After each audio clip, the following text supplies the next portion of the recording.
February 1956. In the heart of New York, Operation Big City was underway. A Ford Mercury, specially adapted with a hidden exhaust pipe, pumped out bacteria onto the streets of Manhattan.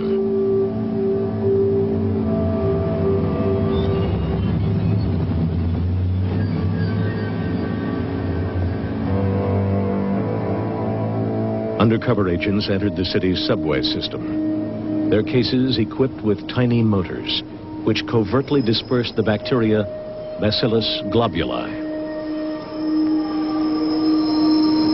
10 years later, the Army returned.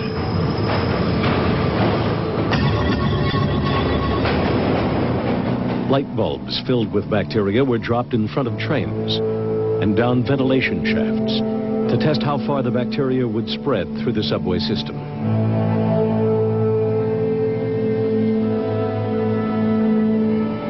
For years, these public experiments were kept secret from the citizens of New York.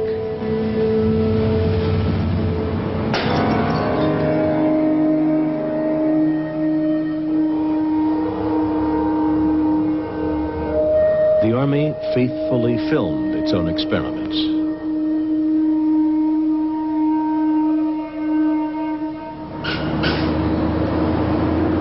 This Washington, D.C. bus station was the site of another secret test. 30 similar trials were conducted at public locations all across America. One of the earliest experiments had fatal consequences. In 1951, the Army sprayed the bacteria Serratia marcescens over San Francisco. 11 hospital patients developed a mysterious infection, and within days, Edward Nevin died from an illness caused by the same bacteria.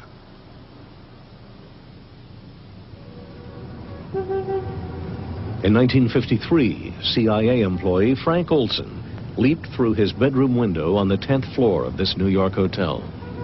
9 days earlier, a fellow CIA scientist had secretly spiked his drink with LSD.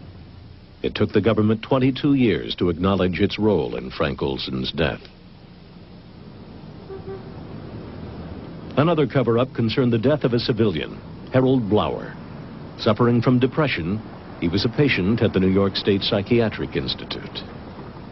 There, he and 5 other patients were unwittingly tested with mind-altering drugs by doctors who'd signed a secret contract with the U.S. Army. Again, it was more than 20 years before his family discovered the truth. In 1975, I was living in California with my 2 children, and there was a knock on the door, and 2 people in uniform were at the door. They said they were from the Pentagon, and they wanted to talk to me about the death of my father. And I told them that my father had been dead a long time. They came in and they told me that they had found papers at the Edgewood Arsenal in Maryland, and these papers had information about my father's death.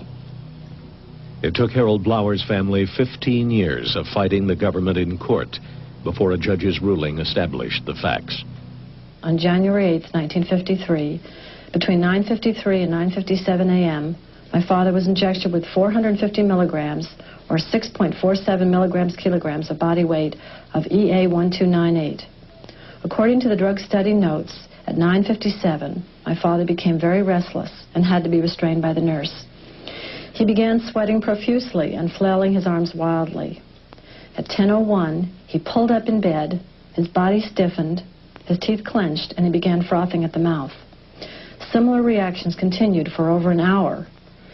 My father was still talking and moving his legs randomly at 11:05. Finally, at about 1.5 hours after the injection had begun, my father lapsed into a coma. He was pronounced dead at 12:15 p.m.